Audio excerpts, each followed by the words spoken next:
देखो री छवि, देखो री छवि, देखो री छवि, देखो री छवि, रथ पर बैठे बिहारी, आज रथ पर बैठे बिहारी।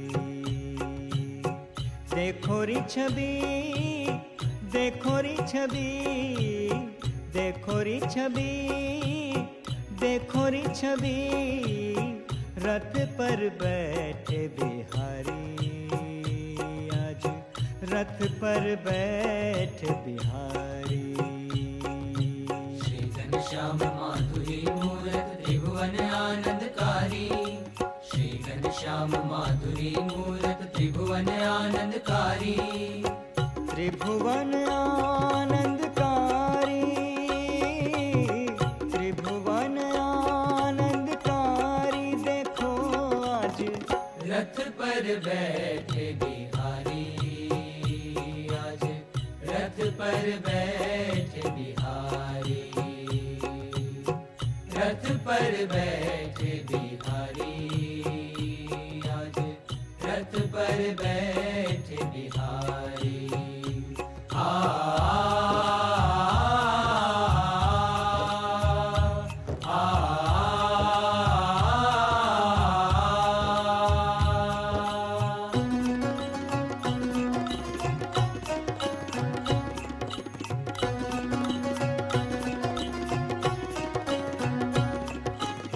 श्वेत बसन तन सोहत सुंदर, श्वेत बसन तन सोहत सुंदर, और पर हार हजारी, उर पर हार हजारी, ललित पाग बिच लटकत शेखर, ललित पाग बिच लटकत शेखर। ललित पाग बिच लटकत शेखर, ललित पाग बिच लटकत शेखर, નિર્કિત નર નારી। રથ ઉત્સવની પણ જે આજે રથોત્સવ આપણે ઉજવણી કરી છે, કારણ કે રવિવારનો દિવસ એટલે આપણે 2 દિવસ આગળ કર્યું અને બીજે દિવસે રથ પાછો આપણે શહેરમાં ફેરવાનો છે. આ તો ફળિયામાં ઘોડો ફેરવ્યો ને, એમ ફળિયામાં લોકો ઘોડો ફેરવે કે ભાઈ ફળિયામાં ઘોડો ફેરવી લેવો એટલે પહેલો આપણે નિરાંતે બેઠા બેઠા દરેકને શાંતિથી દર્શન થાય અને મહારાજની આપણા દર્શન થયા છે એટલે આવા રીતે ભગવાનના ચરિત્રો ગાવાને સાંભળવા એમાં જ આપણને બધાને આનંદ છે અને સુખ છે. મહારાજ એટલા માટે કહ્યું કોઈ જુગાર રમવો નહીં. આપણે જે આજ્ઞા છે, અરે આજે લોકો જુગારમાં પણ એટલા બધા પૈસા જાય છે. ઠેઠ અમેરિકામાં તો ક્યાં લાસ વેગાસ ને પેલા બધે મોટા મોટા શહેરોમાં જાય છે, ત્યાં બધા એટલા બધા કસીના કહે છે ને, કસીના શું કહેવાય, કસી આપણે જુગારખાનું કહીએ કસીના કહે છે.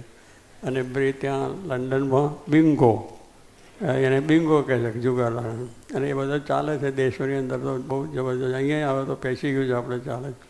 એટલે કહેવાનું શું છે કે એ પ્રમાણે આ મોટું આ કાર્ય છે. એટલે એ લોકો જાય ને જુગાર રમે અને હજારો રૂપિયા મૂકીને આવે છે. કેટલાકને થોડો લાભ થાય, પણ લાભ થોડો થાય છે ને જાય છે વધારે. પણ માણસને એવું છે ને, એ લોકોની પાછી રચના કેવી છે કે તમે મોહ પામી જાઓ કે એ બધું એવું બધું જુગારખાનું હોય ને બધી, અને પછી એની જાહેરાતો થાય એટલે માણસ ઘરેથી નીકળે ત્યાંથી એની વ્યવસ્થા જુગારખાનાવાળા કરે, એની ટિકિટ લઈ લે, એની વ્યવસ્થા કરી દે, એને બધી ત્યાં આવે, સ્ટેશન ઉપર લઈ આવે, અહીં આવે, બધી સગવડ આપે, બધી આપી દે. પણ આવે ને પછી પેલો જુએ રમે આમ છે ત્યાં છે, અને પછી 2-4 જણા રમતા હોય ને કોકને આવે જાય એટલે એ પ્રમાણે આ પ્રમાણે પેલા જોઈને ખુશ થઈ જાય, અને ખુશ થાય એટલે રમી દે. અને પછી જે કંઈ હોય ગજુ ખાલી કરીને જાય, 1000 લાખ 1000 કે લાખ લાય કે પોન્ડ લાય, જેટલા લાય બધું મૂકીને જાય, લઈને ના જાય.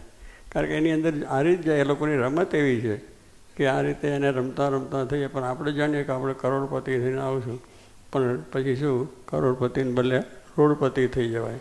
પણ લોકોને મોહ છે એટલે આવી બધી રત્નાવલીને આવા જુગાર રમે છે. એટલે શ્રીજી મહારાજે આપણે ખાસ કહ્યું, આજ્ઞા આપી છે કોઈ પ્રકારે જુગાર રમવો નહીં. અને એ પ્રમાણે આપણે શાંતિથી મહેનત કરીને પુરુષાર્થ કરીને જે કંઈ પ્રાપ્ત થાય એનાથી સંતોષ માનવો.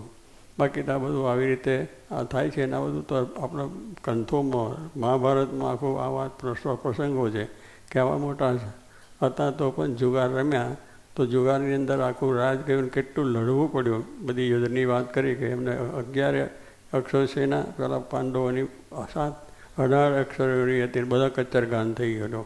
કરોડો લાખો માણસનો ગાન નીકળી ગયો એક જુગારમાં હાર્યા કર્યા અને પેલા શબ્દો જે લાગ્યા, એક શબ્દ લાગી ગયો અંદરના અંત, એમાંથી આ બધું યુદ્ધ થયું. એટલે આપણે એ છે કે વાણી છે તે સ્વામી કે વિવેકથી વાપરવી, કે કોઈને ખરાબ લાગે એવી નહીં, બધાને સારું લાગે એવી રીતની, અને વિવેકથી કરીએ એટલે એમને આપણે કોઈ દાડો વાંધો ના આવે. તમે આંધળાને આંધળો કહો તો દુઃખ થાય જ, છે આંધળો પણ છતાં આંધળો કહો તો દુઃખ થવાનું. પણ એમ કહે કોઈ સુરદાસ જરા બાજુમાં ઊભા રહે છે તો ખુશ થઈ જાય. સુરદાસ કહે એટલે સુરદાસ જ કહેવાનું છે. એટલે આપણે તો પેલા કે આમ તું મને કહેનાર તું કાન આમ ને તેમ કરીને ત્યાં લગડે ને ઝઘડે, પણ ભાઈ કંઈ નથી. મીઠાશ મોઢાની હશે તો પછી આપણે એ પ્રમાણે નહીં, લોકો પેલા કેટલાક ઝઘડા થાય ને પછી કે આપણે મીઠો મોઢો કરો, સમાધાન થાય ને મીઠું મોઢું કરો, પછી મીઠું ખવડાવે, પણ પાછું જીવમાંથી નીકળ્યું ના હોય પાછું ફરી ચાલે. પણ કહેવાનું શું કે જો એવા સંત હોય કે કોઈને દુઃખ ના થાય, જીવ પ્રાણી માત્રને કોઈને દુઃખ ના થાય, એવા યોગીજી મહારાજ શાસ્ત્રી મહારાજને આપણે દર્શન થયા કે કોઈને જોગીમાં બધા સારા છે, બધામાં ભગવાનની દ્રષ્ટિ જોગી મહારાજને દરેકની અંદર. કે પછી સત્સંગી હોય ના હોય, કોઈ ચોરી કરીને આવ્યો હોય તોય બહુ એમના જીવનમાં. એટલે આવી દ્રષ્ટિ જ્યાં હોય તો એના દ્રષ્ટિમાં કોઈ વસ્તુ ખરાબ દેખાતી જ નથી. જ્યાં જુએ ત્યાં રામજી, જ્યાં જુએ ત્યાં ભગવાનની દ્રષ્ટિ હતી એમના જીવનમાં. સ્વામીના દર્શન કર્યા છે, જેને બહુ નિરીક્ષણથી બધા સંતો બેઠા છે, અને તમે બધા ભક્તોએ પણ જોયા છે કે કોઈને દુઃખ એવો શબ્દ બોલવા નહીં, સારો છે એને બધું ત્રીજું બધું કરે. તારે કહેવાનું શું છે કે જો એટલું એક આપણે વાણી વિવેક શીખીએ તો પણ ઘણા પ્રશ્નો આપણા શાંત થાય. ઘરની અંદર પણ એકબીજાને ઝઘડા થવાનું કારણ એ છે કે વાણીનો વિવેક નથી, બોલી નાખે તું આવે છે ને તો આવે છે ને ફલાણ છે ને, પછી બૈરાને પુરુષને ઝઘડા થાય, છોકરાને થાય, ભાઈઓને થાય, બધું એ થવાનું કારણ છે. પણ થોડીક જો શાંતિ રાખી દે તો બધું શાંત થઈ જાય અને સારું થઈ જાય. તો કહેવાનું શું છે કે આ બધાની અંદર આપણે જે ગ્રંથોમાંથી સાંભળીને કરવાનો વિચારવાનું શું છે કે આપણા જીવનની અંદર એક રથી જેમ કહ્યું છે એમને ભગવાન પ્રધાન હોય, ભગવાને આપેલા જે આદેશો છે ધર્મ નિયમ આજ્ઞા ઉપાસના, કોઈ જાતનું વ્યસન નહીં, દૂષણ નહીં, કોઈ જાતનો ચોરી નહીં, કોઈ જાતના એ નહીં, આ બધા જે નિયમો છે એ જો પાડીએ તો શાંતિ રહે અને તો આપણે થાય. અને ભગવાનને આપણે મુખ્ય રાખ્યા હોય, એમને કહ્યું રથી એક મુખ્ય વસ્તુ જોઈએ એવા જો હોય તો આપણને માર્ગ પહોંચાડી દે. મુંબઈ આવવું હોય તો પણ રથી હોય તો સીધો લાવે ને કંઈ કેટલાય રસ્તા આમ લઈ દે અને ક્યાંય નાખી દે આપણને. પણ જે એવા બરાબર ભમ્યા હોય તો આપણે જ્યાં જવું છે ત્યાં પહોંચાડે.